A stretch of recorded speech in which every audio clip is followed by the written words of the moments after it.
अहमदनगरला ग्राहक भांडार या ठिकाणी 78वा स्वातंत्र्य दिनानिमित्त मध्यरात्री झेंडावंदन करताना रिटायर आर्मी कर्नल गायकवाड यांच्या हस्ते ध्वजारोहण करण्यात आलं.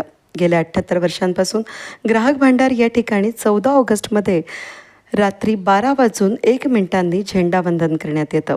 स्वातंत्र्याचं पहिलं झेंडावंदन स्वातंत्र्यसेनानी नरेंद्र देव आणि रावसाहेब पटवर्धन यांच्या हस्ते 1947 साली करण्यात आलं होतं. इंग्रजांच्या काळात ग्राहक भांडार हा गोळा बारूंचा गोडाऊन होता. त्यामुळे स्वातंत्र्याच्या लढाईनंतर दरवर्षी मान्यवरांच्या हस्ते या ठिकाणी झेंडावंदन करण्यात येतं. यावेळी दादाभाऊ कळमकर, राष्ट्रवादीचे माजी महापौर Abhishek Kalamkar, Farukh Rangrez, army retire colonel Gaikwad, Akbarbhai, Jaykumar Nandani, police निरीक्षक रणदिवे, पोलीस कॉन्स्टेबल तन्वीर शेख, आरिफ पटेल, बहुसंख्य नागरिक यावेळेस उपस्थित होते. 78 वर्ष झालेले आणि सुरुवातीचे गायकवाड साहेब या ठिकाणी सांगितलं पाहिजे की आज आपण खास करून पाहुणे म्हणून या ठिकाणी उपस्थित राहिलात, पोलीस अधिकारी उपस्थित राहिले, त्याबद्दल मी नगर शहरवासियांच्या वतीने आपलं मनपूर्वक स्वागत करतो. उपस्थित सर्व बंधू आणि तरुणांचं, ज्येष्ठांचं या ठिकाणी मी स्वागत करतो. आणि मित्रांनो, या ठिकाणी सांगितलं पाहिजे की या ठिकाणी 12 वाजता जो काही झेंडावंदनाचा कार्यक्रम होतो, असं फार मला वाटतं आपल्या देशामध्ये एकमेव हा झेंडावंदन 12 वाजता होतं. त्याचं कारण असं आहे की या ठिकाणी फार मोठे त्यागी स्वातंत्र्यवीर होऊन गेले, देशासाठी त्याग केला. त्याच्यामध्ये विशेष नाव घेण्यासारखं रावसाहेब पटवर्धन यांचं नाव इतिहासामध्ये नोंदलं गेलेलं आहे आणि त्यांचा त्याग फार मोठा होता. पंडित नेहरू पंतप्रधान असताना त्यांना त्या ठिकाणी मोठं खातं देण्याचं, मंत्रिपद देण्याचं त्यांना सुचवलं, ते त्यांनी घेतलं नाही. असे त्यागी माणसं त्या काळामध्ये होते. आणि दुसऱ्या दिवशी सकाळी किल्ल्यावर त्या ठिकाणी स्वातंत्र्य संग्रामामध्ये भाग घेतलेले आचार्य देव यांच्या हस्ते त्या ठिकाणी सकाळी झेंडावंदन झालं. ही परंपरा गेले 78 वर्ष या ठिकाणी या शहरामध्ये ही पाळली जाते. अनेक आमचे सगळे जुने तरुण, सगळे ज्येष्ठ मंडळी या ठिकाणी दरवर्षी हजर राहतात. या कार्यक्रमाचं आयोजन करणं म्हणजे आमचा पूर्वी हानीफ जरीवाला करायचा, परंतु कोरोनाच्या काळामध्ये त्यावेळेस त्यांचं ध्यान झालं आणि म्हणून आता या ठिकाणी आमचा फारुख त्यांच्याबरोबरच या ठिकाणी या कामाला भाग घेत असत. कारण दिवसभर या महानगरपालिकेचं आम्हाला सहकार्य असतं. या ठिकाणी साफसफाई कर्मचारी, हे नास्त पोलीस अधिकारी या ठिकाणी आलेत. आम्हाला त्याचा खरं म्हणजे आनंद वाटतो. आपलं सर्वांचं मी स्वागत करतो. 78वा स्वातंत्र्य दिन साजरा करत आहोत. हा स्वातंत्र्य दिन साजरा करताना आपल्याला जे स्वातंत्र्य मिळालं ते आता आपले कळमकर साहेब असतील, त्यांनी सांगितलं की खूप म्हणजे एवढं सहजासहजी मिळालेलं नाही. ठीक आहे, तर हे जे स्वातंत्र्य आपल्याला मिळालं त्याच्या मागे अनेक लोकांचा त्याग आहे, बलिदान आहे.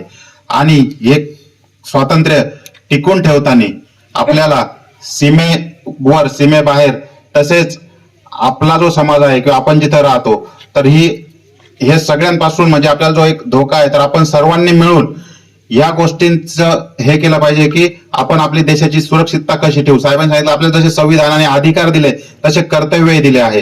हे कर्तव्य पार पाडत असताना स्पेशली माझं युवा पिढीला सांगणं आहे की सोशल मीडियाचा वापर आपण फार काळजीपूर्वक करावा. कुठंही काही आपल्याकडून असा मेसेज जाऊ नये. बऱ्याच वेळा असं होतं की फॉरवर्ड करण्याची एक सवय लागली असते माणसाला. ठीक आहे, त्याला काही एक बेस नसतो. तर सोशल मीडियाचा वापर आपण खूप काळजीपूर्वक करावा. त्याचप्रमाणे हे जे आपले संरक्षण किंवा आपल्यासाठी जे आपले पोलीस मित्र असतील, तर त्यांनाही आपल्याकडून सहकार्य अपेक्षित असतं. तर आपण त्यांना सुद्धा त्यांचं काम कसं चांगलं करता येईल त्या दृष्टीने आपण आपल्या दृष्टीने काय करू शकतो हे सहकार्य केलं पाहिजे. तुम्हाला सांगू इच्छितो, मी जरी प्रॉपर नगरचा असलो तरी हा नगर मधला माझा पहिलाच स्वातंत्र्य दिनाचा कार्यक्रम आहे. मी MBBS केल्यानंतर मी अंबेजोगाई गव्हर्नमेंट कॉलेज इथून MBBS पूर्ण केलं. MBBS पूर्ण केल्यानंतर काहीतरी एक वेगळा मार्ग अवलंबावा. कारण MBBS पूर्ण केल्यानंतर प्रत्येक व्यक्ती स्वप्न असतं की मी पुढं स्पेशलायझेशन करावं, स्वतःचं हॉस्पिटल उभं करावं आणि मग नंतर आपला थोडासा एक व्यवसाय सुरू करावा. तर एक वेगळा मार्ग म्हणून मी इंडियन आर्मीत जाण्याचं स्वीकारलं आणि MBBS पूर्ण केल्यानंतर मी इंडियन आर्मी जॉईन केली. आर्मी जॉईन केल्यानंतर आर्मीत मी 14 वर्ष सर्व्हिस केलेली आहे. हे 14 वर्ष मी डॉक्टर MBBS केल्यानंतरचे 14 वर्ष फार इम्पॉर्टन्स आहेत. तो एक सेटलमेंटचा पिरियड असतो, परंतु माझा हा पूर्ण पिरियड जवळपास पूर्ण महाराष्ट्राच्या बाहेर म्हटलं तरी चालेल. आणि 30 महिने मी अफगाणिस्तान बॉर्डरला कुरगॉन टिप्पा इथं अंडरग्राऊंड एक फॉरेन मध्ये सुद्धा सर्व्हिस दिलेली आहे. तर 2 वेळा सियाचीन ग्लेशियर वरती 5 महिने बर्फात आंघोळ नाही, काय नाही, 1 महिना पायी बर्फात जाणे, 5 महिने तिथे राहणं.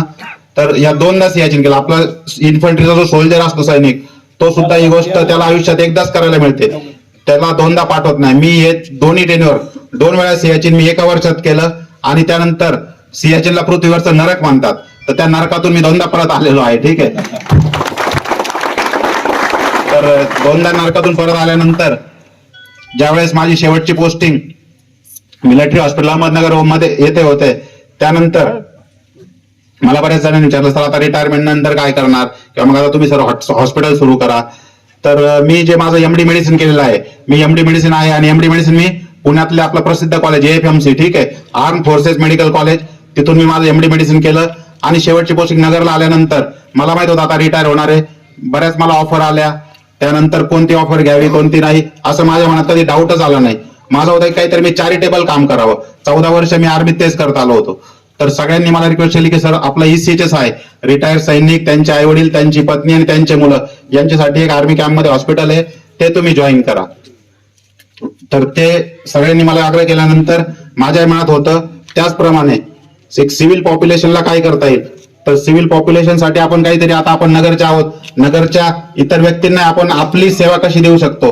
तर त्यासाठी मी बूथ हॉस्पिटल, जे आपलं सगळ्या मेजॉरिटी लोकांना माहित असेल, इव्हेंजलिन बूथ हॉस्पिटल, तर तिथं मी आता कन्सल्टंट फिजिशियन आहे, त्यांचा ICU बघतो, जनरल वॉर्ड बघतो.